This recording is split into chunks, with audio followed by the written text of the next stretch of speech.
Perbuatan syirik kepada Allah Subhanahu wa taala itu Bapak Ibu bukan hanya menyembah berhala, ya, seperti menyembah patung-patung, ya, menyembah kubur-kubur, pergi ke kuburan-kuburan yang dianggap wali, ya, keramat, lalu kemudian sujud-sujud di sana, ya, meminta-minta kepada penghuni kubur tersebut, meminta-minta kepada, ya, orang yang sudah mati. Bukan cuman itu iya syirkun akbar, perbuatan syirik.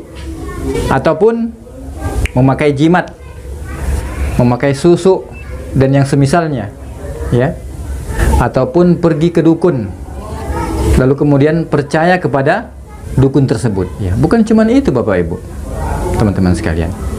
Akan tetapi justru, ya, banyak sekali perbuatan-perbuatan kita ataupun perkataan-perkataan kita yang tanpa kita sadari, tanpa kita sengaja, ya, kita telah terjatuh, kita telah terjerumus ke dalam kesyirikan itu sendiri, ya.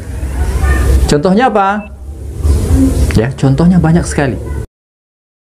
Kita semua telah mengetahui bahwa Allah adalah satu-satunya Rabb atau Tuhan alam semesta yang menciptakan kita dan orang-orang sebelum kita, yang menjadikan bumi sebagai hamparan untuk kita mencari nafkah, dan yang menurunkan hujan untuk menyuburkan tanaman sebagai rejeki bagi kita.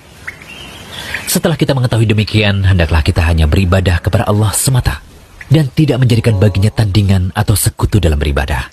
Allah Ta'ala berfirman yang artinya, Dialah yang menjadikan bumi sebagai hamparan bagimu dan langit sebagai atap. Dan Dia menurunkan air hujan dari langit, lalu Dia menghasilkan dengan hujan itu segala buah-buahan sebagai rejeki untukmu. Karena itu janganlah kamu mengadakan sekutu-sekutu bagi Allah, padahal kamu mengetahui. Surah Al-Baqarah ayat 22. Sahabat Ibnu Abbas radhiyallahu anhu yang sangat luas dan mendalam ilmunya menafsirkan ayat tadi dengan mengatakan yang dimaksud membuat sekutu bagi Allah adalah berbuat syirik. Syirik adalah suatu perbuatan dosa yang lebih sulit atau sangat samar untuk dikenali daripada jejak semut yang merayap di atas batu hitam di tengah kegelapan malam. Kemudian Ibnu Abbas radhiyallahu anhu mencontohkan perbuatan syirik yang samar itu seperti demi Allah dan demi hidupmu wahai fulan, atau demi hidupku, atau kalau bukan karena anjing kecil orang ini tentu kita didatangi pencuri-pencuri itu, atau kalau bukan karena angsa yang ada di rumah ini tentu datanglah pencuri-pencuri itu.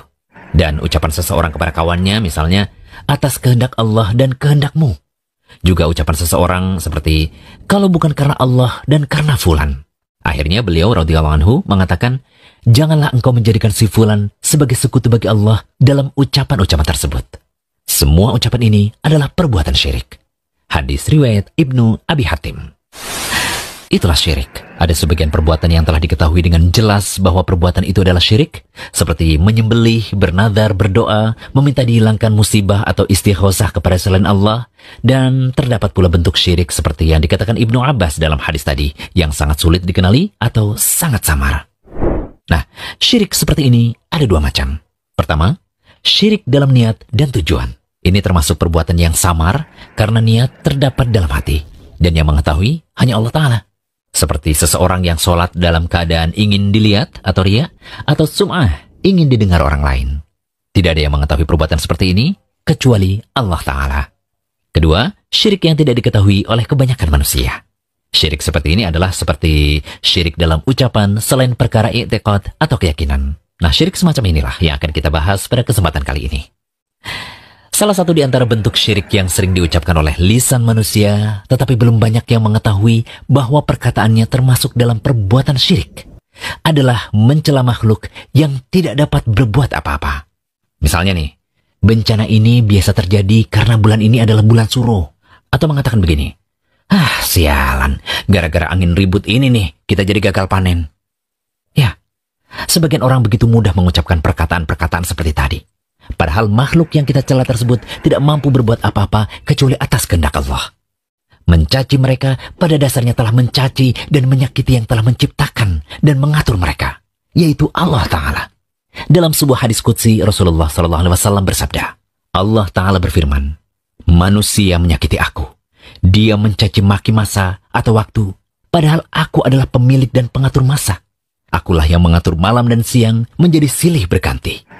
Hadis riwayat Bukhari dan Muslim dari Abu Hurairah. Rasulullah Shallallahu Alaihi Wasallam juga bersabda, janganlah kamu mencaci maki angin. Hadis riwayat Tirmidzi. Syekh Al-Albani mengatakan bahwa hadis ini sahih. Dari dalil-dalil ini terlihat bahwa mencaci maki masa atau waktu, angin, hujan, dan makhluk lain yang tidak dapat berbuat apa-apa adalah terlarang. Larangan ini bisa termasuk syirik akbar atau syirik yang mengeluarkan seseorang dari Islam jika diyakini makhluk tersebut sebagai pelaku dari sesuatu yang jelek yang terjadi. Meyakini demikian berarti meyakini bahwa makhluk tersebutlah yang menjadi hal baik dan buruk. Dan ini sama saja dengan menyatakan ada pencipta selain Allah. Namun, jika diyakini yang menakdirkan adalah Allah, sedangkan makhluk-makhluk tersebut bukan pelaku dan hanya sebagai sebab saja, maka seperti itu termasuk keharaman, tidak sampai derajat syirik. Tapi apabila yang dimaksudkan cuma sekedar pemberitaan, seperti mengatakan, aduh, hari ini sangat panas sekali, sehingga kita menjadi capek. Nah, ucapan seperti ini tanpa tujuan mencela sama sekali, maka seperti ini tidaklah mengapa. Untuk itu, kita harus berhati-hati dalam berucap. Sebagaimana sabda Rasulullah Sallallahu Alaihi Wasallam, sesungguhnya ada seorang hamba berbicara dengan suatu perkataan yang tidak dia pikirkan. Lalu Allah mengangkat derajatnya disebabkan perkataannya itu. Dan ada juga seorang hamba yang berbicara dengan suatu perkataan yang membuat Allah murka dan tidak pernah dipikirkan bahayanya. Lalu dia dilemparkan ke dalam jahanam. Hadis riwayat Bukhari. Semoga pembahasan ini menjadikan kita lebih berhati-hati dalam berucap. Hanya Allah yang memberi taufik dan hidayah. Cerdas berpikir ya.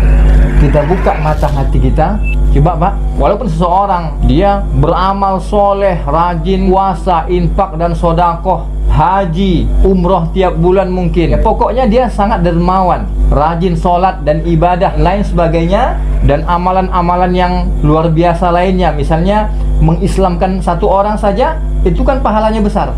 Ya, kita misalkan saja dia mengislamkan ya, seseorang itu mengislamkan seluruh penduduk bumi sekalipun, ya, akan tetapi ya, dia meninggal dalam keadaan membawa satu dosa syirik dan dia belum bertobat dari dosa syirik tersebut, ya, maka apa akibatnya? Maka neraka jahanamlah tempatnya, kekal di dalamnya. Luar biasa Pak, ya.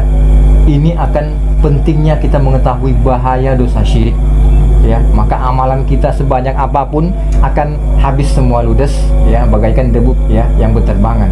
Oleh karena apa? Oleh karena kita melakukan satu dosa kesyirikan, ya, dosa kesyirikan.